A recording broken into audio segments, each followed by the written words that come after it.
ମୁଁ ସ୍ମିତା ଆପଣ ସମସ୍ତଙ୍କୁ ସ୍ୱାଗତ କରୁଛି ଲର୍ନ ଇନ୍ ପାଇପଲାଇନ୍ ଚ୍ୟାନେଲକୁ। ଏହି ଚ୍ୟାନେଲରେ ଆମେ ପାଞ୍ଚ ଧାଡ଼ିରେ ମହାପୁରୁଷଙ୍କ ଜୀବନୀ ବିଷୟରେ ଜାଣନ୍ତି। ଯେତେବେଳେ ପାଞ୍ଚ ଧାଡ଼ିରେ ଜାଣନ୍ତି ଅଧିକା ଜାଣିବାକୁ ଇଚ୍ଛା ହୁଏ। ଯଦି ଅଧିକା ଜାଣିବାକୁ ଇଚ୍ଛା ଅଛି କମେଣ୍ଟରେ ଜଣେଇବେ। ଆମେ କ'ଣ କରିବା ନା 10 ଧାଡ଼ି 15 ଧାଡ଼ି ବା ଲମ୍ବା ଏସେ ମହାପୁରୁଷଙ୍କ ବିଷୟରେ ନେଇକି ଆସିବା। ତାହେଲେ ଆଜିର ଭିଡ଼ିଓରେ ଆମେ ଜାଣିବା ଆଉ ଜଣେ ମହାପୁରୁଷଙ୍କ ଜୀବନୀ ମାତ୍ର 5 ଧାଡ଼ିରେ। कृपलानी जीवतराम भगवान दास कृपलानी 11 ନଭେମ୍ବର 1888 ମସିହାରେ ଜନ୍ମଗ୍ରହଣ କରିଥିଲେ।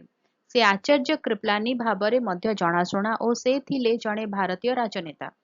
ସେ 1947 ମସିହାରେ କ୍ଷମତା ହସ୍ତାନ୍ତର ସମୟରେ ଭାରତୀୟ ଜାତୀୟ କଂଗ୍ରେସର ଅଧ୍ୟକ୍ଷ ଭାବରେ ବେଶ୍ ଜଣାଶୁଣା। ପରେ ସେ ସ୍ୱତନ୍ତ୍ର ଦଳର ସଦସ୍ୟ ଥିଲେ। 1920ର ଅସହଯୋଗ ଆନ୍ଦୋଳନ ଠାରୁ ଆରମ୍ଭ କରି 1970 ଦଶକର ଜରୁରୀକାଳୀନ ପରିସ୍ଥିତିରେ ତାଙ୍କର ଭୂମିକା ରହିଛି। 19 ମାର୍ଚ୍ଚ 1982 ମସିହାରେ ତାଙ୍କର ଦେହାନ୍ତ ହୋଇଥିଲା। ରହୁଛି ଦେଖା ହେବା ଆଗାମୀ ଭିଡ଼ିଓରେ। ନମସ୍କାର।